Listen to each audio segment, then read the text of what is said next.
नमस्कार, one India Hindi में आपका स्वागत है। एनसीपी प्रमुख शरद पवार ने कहा कि महाराष्ट्र में ऐतिहासिक आर्थिक संकट है और राज्य सरकार के पास राज्य में बाढ़ प्रभावित लोगों की मदद के लिए कर्ज लेने के अलावा कोई विकल्प नहीं बचा है। शरद पवार ने ये बात मराठवाड़ा में बाढ़ से प्रभावित इलाकों का दौरा करने के बाद कही। बाढ़ की स्थिति की समीक्षा करते हुए उस्मानाबाद में संवाददाताओं से बात करते हुए कहा कि राज्य सरकार ऐसे परिणाम के संकट में अकेले कुछ नहीं कर सकती है।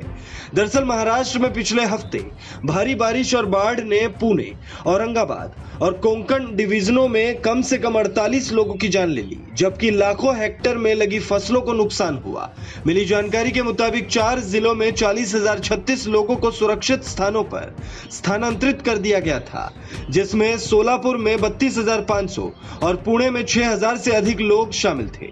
गौरतलब है कि पूर्व केंद्रीय कृषि मंत्री ने कहा कि उस्मानाबाद, लातूर, सोलापुर, नांदेड़ और पंढरपुर सबसे ज्यादा बुरी तरह प्रभावित स्थानों में से एक थे। सोयाबीन और गन्ना जैसी फसलों को बहुत ज्यादा नुकसान हुआ है। वहीं एनसीपी सुप्रीमो शरद पवार बोले, राज्य के पास बाढ़ प्रभावित लोगों की मदद के लिए कर्ज लेने के अलावा कोई और विकल्प नहीं बचा है। राज्य एक ऐतिहासिक आर्थिक संकट से जूझ रहा है। मैं इस मुद्दे पर चर्चा करने के लिए सीएम से मिलूंगा। वहीं इससे पहले रविवार को शरद पवार ने कहा था कि वो प्रधानमंत्री नरेंद्र मोदी से मिलकर राज्य में वर्षा से प्रभावित किसानों के लिए मदद मांगेंगे। उन्होंने कहा था, केंद्र सरकार को किसानों की मदद करनी चाहिए और उसके लिए मैं अन्य सांसदों के साथ प्रधानमंत्री से भेंट करूंगा। इस खबर में फिलहाल इतना ही। तमाम अपडेट्स के लिए बने रहिए वन इंडिया हिंदी के साथ।